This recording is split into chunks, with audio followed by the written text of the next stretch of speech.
மாநில உரிமைக்கான குரல் ஸ்டாலினின் குரல், அதற்கான பொதுக்கூட்டங்கள், பரப்புரை, திமுகவின் பரப்புரை. அறிவார்ந்த பெருமக்களே, என் பிள்ளையில விடுங்க.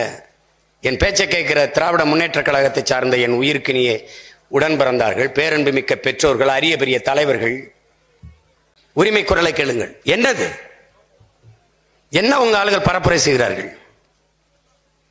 மகளிருக்கு 1000 ரூபாய் கொடுத்தோம், படிக்க போற பிள்ளைகள் கல்லூரி பெண்களுக்கு 1000 ரூபாய் கொடுத்தோம். உங்களுக்கு வந்துட்டதா? 1,05,00,000 மக்கள் 1000 ரூபாய் உதவித்தொகை. இதெல்லாம் மகளிர், இதெல்லாம் மாநில உரிமை.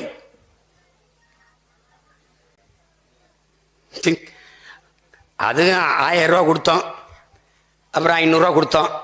அதையும் தொடர்ச்சியா சொல்ல தெரியல. மகளிருக்கான புரட்சி மகளிர் திட்டத்தில் இருந்து ஒரு 1000 ரூபாய் கொடுத்தோம். அதையும் எழுதி வச்சு தான் படிக்க வேண்டியது இருக்குது.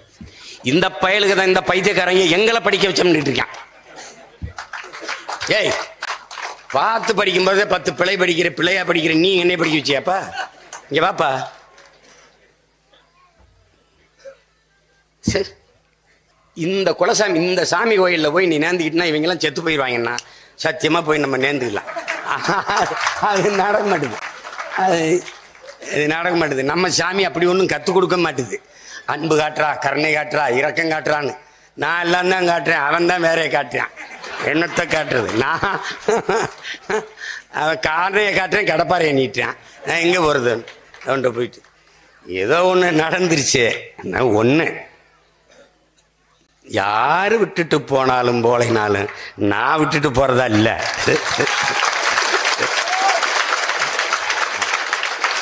அவங்க நீங்க வேணா பாருங்களேன், என்னையே நாம் தமிழர் கட்சி புகழணும், இகழணும். எந்த வாடகை வாயா இருந்தாலும் என்னை பேசணும். அது ஏன்டா நம்மளே பேசுறானா? அப்பதானே 4 பேர் பாக்குறான். பாக்குறவன் யாருன்னு நினைக்கிறேன்? ஏன்னு தான்.